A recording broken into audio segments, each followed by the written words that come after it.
Welcome to this week's Off the Court, and it's here. We are finally in semi-finals time. We'll get on to that in just a moment, but I'm going to introduce my guest, former Birmingham Panthers head coach Joe Tritt. Welcome. Thank you for having me. I'm really excited to have you in here. Look, we've got to get straight into it because I think I was as surprised as most of the netball world a few weeks ago when the announcement to step down came through. So basically talk me through that decision.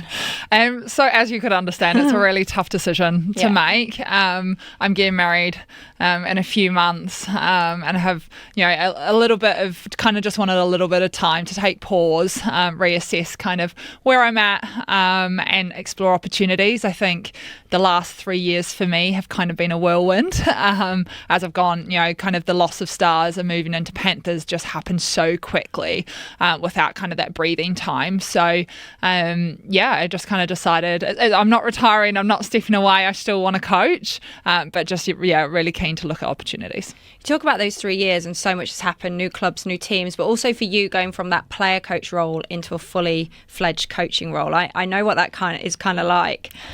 Almost harder, I think, doing the fully coach role than it is player coaching. Did you find that? Yeah, I found that because I felt I couldn't impact in training or obviously in games as well. I think also with taking myself out of there, you took kind of that leadership and that kind of experience out of, a back defence end, and then you're having to coach players or younger players in that. So I think I kind of got to grips with that across the season for sure. And I know I was looking at what position do I sit on the bench? Do I stand up? What's more comfortable? I'm kneeling down, yelling at the girls. So would have loved a coach's box. I am a massive fan of those and being able to get closer. But I think, it was definitely a tougher transition maybe than I had expected. But it is, the transition that I wanted to do. Do you still demo in training? Do you still go, God, come on, let me do it? I think the last 2 weeks, because I'd obviously said I'm leaving, and then I was like, I'll just chuck myself on. And I remember Jess and Betsy were like, go away. I was like, Jess, you want to go on the back for like 10 minutes? You can still win the ball though, can't you? Yeah. Right. You see, this is the thing. I did a goalkeeper demonstration the other day and got an intercept. And I was like, exactly. That's what all the players look like as well. So I understand that. You talked about it's not retirement. You still want to coach. Yeah. So is there anything in the pipeline? Is it still open-ended? Is there a dream? Is there an end goal? Yeah, there's definitely a dream. And I think at the moment that's SSN. I think, you see that very much with, they've got the best athletes over there. They've got just such that league is just kind of a level above at the minute. So I will be honest and say that is the dream. And, being able to explore kind of those opportunities with roles, up kind of at the moment as well. It's just kind of an exciting space. However, there is, some connections and some comms happening with teams in the UK as well. Yeah, well, and obviously, and I think it's quite interesting, isn't it? Because the way SSM works to how it works over here, like there's different pathways. I don't know if you saw recently, Maddie Brown's just she's got an opportunity coaching, and it's like lower down at one of the clubs, and she'll work her pathway through. And I know Sonia McCloma, when she went out there, she got involved with the Swifts pathway and then worked herself up and there. It's kind of different here though, isn't it? Because at some point you can kind of just get thrown straight into the deep end as a brand new coach or as a player coach.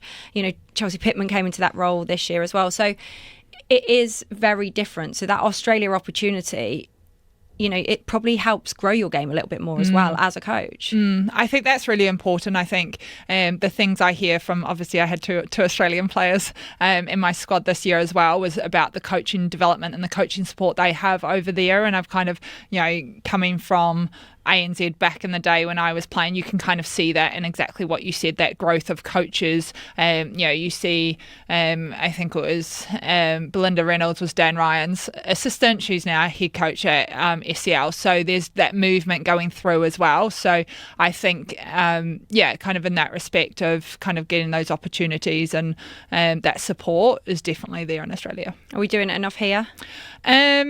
I don't think so yet. I think as we continue to professionalise and continue to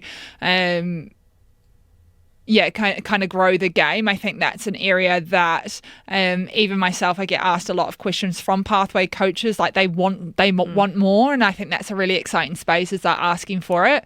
However, like what that looks like, what way are we coaching? I know all us coaches have our different styles. Are we just coaching coaches in that, or is there a specific kind of England way that they want us coaches, apart from a level 2, let's go a performance level that we, all of us know and are kind of building up? That I think that's kind of the next step, is to, yes, you want performance players, but you actually have to think about the people coaching those players to make them performance. Absolutely.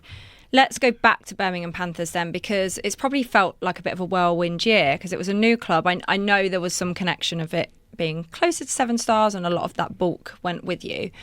But what was it like setting that club up, going through this first season? What memories, what are the good bits that you've had from this year? I think there's just so much resilience built, and I think the challenges in a growth year are huge. But to see, I think at the end of the season, everyone could kind of see what Birmingham Panthers was becoming, and I think that's really exciting. But I do think it takes 1 or 2 seasons to build those really strong foundations that then you can just soar off. So alongside building out like a next gen, recruiting for that to basically a place that no one had played netball before, as well as yes, I got the kind of privilege of taking across some of the stars players, but also who you saw on court this year. They weren't, a number of my starting players, and Betsy Creek and Ruth Hughes, they were part of a training partner or a non-starter last year, and they're both starting players this year. So it was quite a relatively new group, which was also quite tough, I think, to bring along a culture, but to create its own culture at the same time. There was still huge success there, wasn't it? It wasn't the fairy tale, it wasn't the top 4 finish, but 5 wins in the end, but more importantly 5 bonus points. And you got a couple when we played. Our games were classic. So close. But you guys became the team that was so consistently there and thereabouts, and you couldn't have an off day against you. I think that was like testament to kind of that style, the resilience the players were building and those connections. I think it does take a toll though when you're it's like that, always the bridesmaid kind of with a bonus point. To get 5 of them was rewarding, but if we had flicked a couple of those into wins, we would have made top 4. So yeah, I think it's definitely a year that the team can build off. I said to the girls, if you stay a group, you're going to be absolutely phenomenal next year. So I'm excited to kind of see this off-season signing season to see where they all end up. I'll get to the signing in a minute, because I think that is going to be quite interesting to see who retains, where players go, where the gaps are now, because I think it's becoming more and more obvious where those gaps are. I want to touch briefly on your almost what-ifs list. It's been a bit of an eye-opener for me this year with squads of 10, the amount of injuries we suffered. I think you've probably been in the same category as Mavericks, probably one of the worst hit. But it's the range. So, Gabby Marshall, the sad news that she had to do early retirement because of the concussions. No one saw that coming.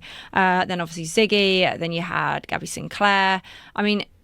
It has been a very strange season to manage.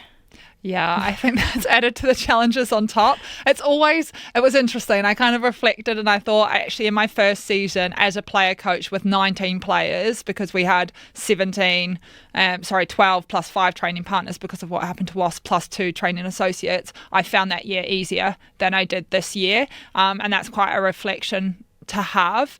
I think that is the case of just having so many injuries and niggles, but then also having to I found it quite hard to deplete a next-gen team who you also wanted to have success, to then obviously build your own team and your own success. So I think in my mind, I want to say that I worked with Soph and Rach, our next-gen coaches, probably in 6 different ways to figure out how best was to combine obviously next-gen and NSL to make sure that we're supporting both teams. And I think we ended up getting that right probably the last 2 months, but that's how long it took, was a whole season of trial and error to come up with what worked for us. So, and I know all franchises were probably in the same boat as well.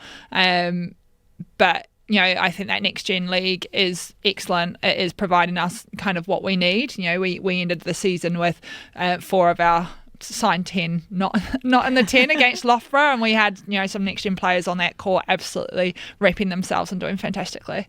I think that's probably been the big shift for me, and I keep pushing the agenda on this. That next gen is crucial, and we talked about the coach support, having a actual pathway where coaches can come through in a performance level and understand what it's like to step up to the Super League, how you produce players. It's very different to producing a player than to have a ready-made player that you're giving tactics to. Surely that's got to be the next step for our league. Whilst we're professionalising the top end and adding in the new rules, all of which, you know, I'm all for wacky changes and pushing the game forward. But that kind of pathway for me is still a crucial part of this puzzle.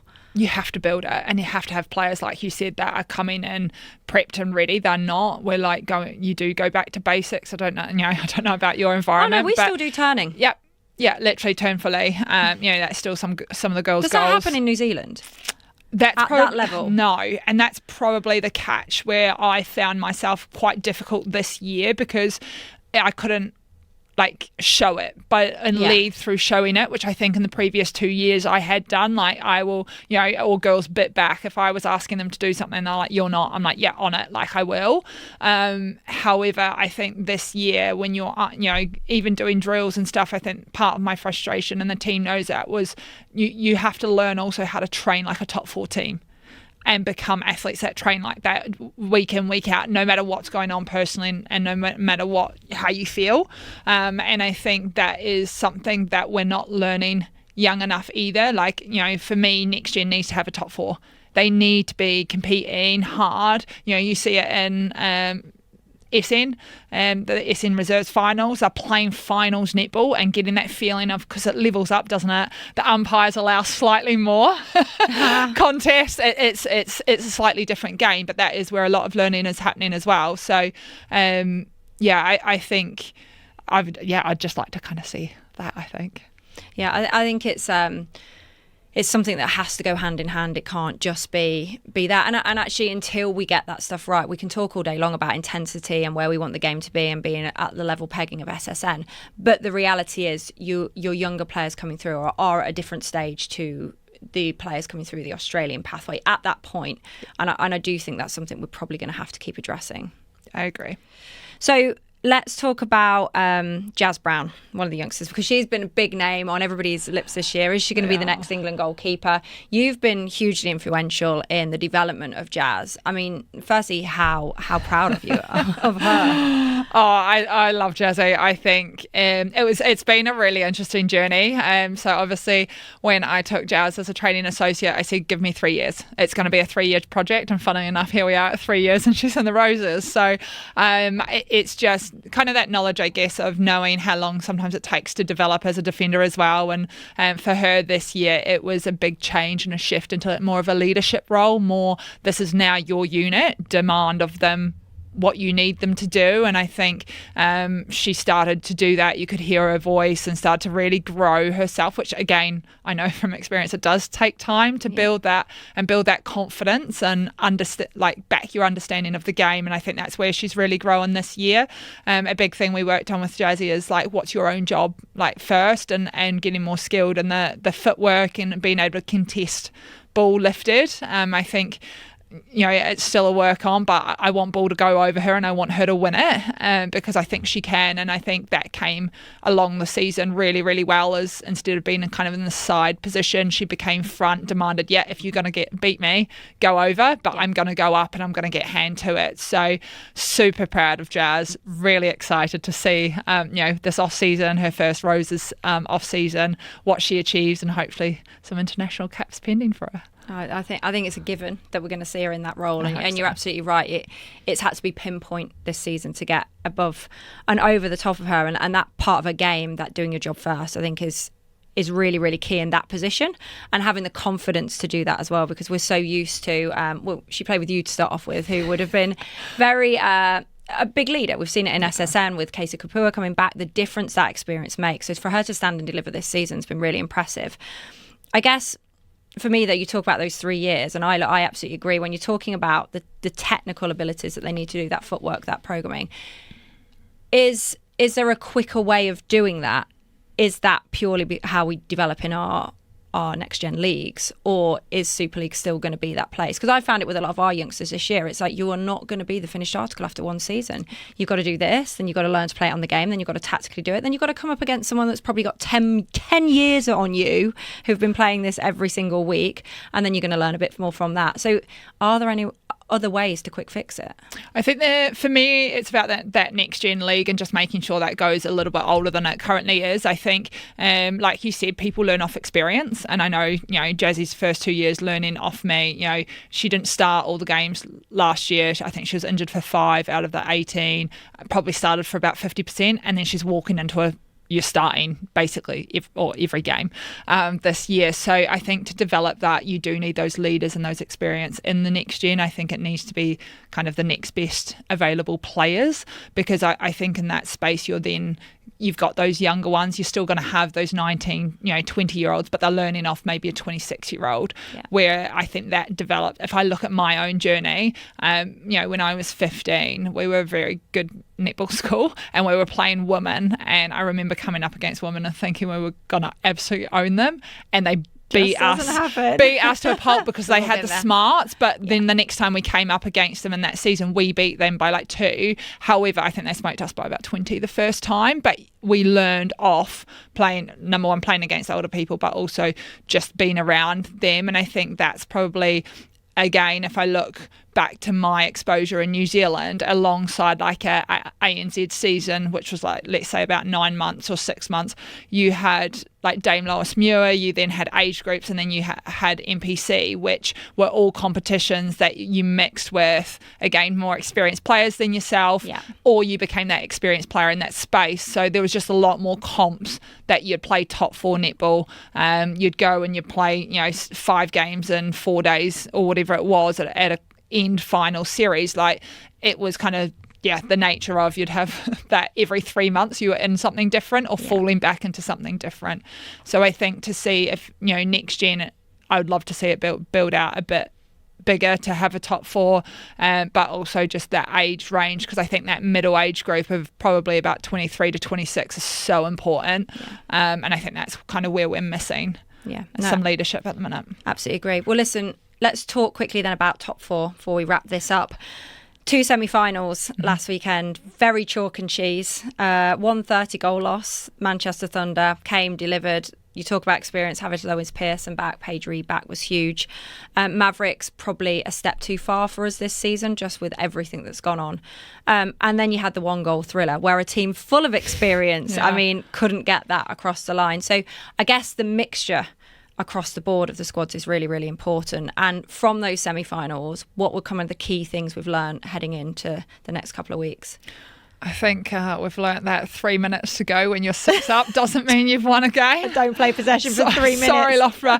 I think that was a really tough learning for them in such a critical game. Like I felt watching it that they had that one. They just had to obviously keep possession of a centre pass, and does it surprise me that Liv Sheen shot the way she did and absolutely took that game? No, it didn't. I think she absolutely held up pulse in that game, and really delivered for them, and seeing her confidence in her post-match chat, I was like, okay, they're going to be tough to beat in finals. I think, absolutely, Mavs coming up against Thunder, I think, hearing that Raz and Amy were both out in that week, you kind of just knew that it would be a bit more of a blowout. I do think, however, like the second half from Mavs was probably like the more impressive in terms of what we knew of them and what we came up against them in the season. I think that first half was just the lack of experience in those moments. Let the game go very quickly, and then kind of it was good to see them settle in and deliver some good netball in that second half. So who's making the O2 then, and who's winning it? God, it's a really tough one. I think, again, Loughborough have all the potential, but they need to attack the game. I think at the moment I'm not seeing kind of enough connection in that attacking end still. I think very safe. It is very safe, but Sammy's calling for ball. She wants ball. It's not delivered. I don't quite get, they're not attacking, hitting edge as much as I think they could. I think they could have really opened up pulse. But that being said, I think if they play safe against Thunder will have that edge. They're coming in, they're confident, they've got a lot of their internationals back that know how to deliver in final series, and that's what they've walked into. Yeah.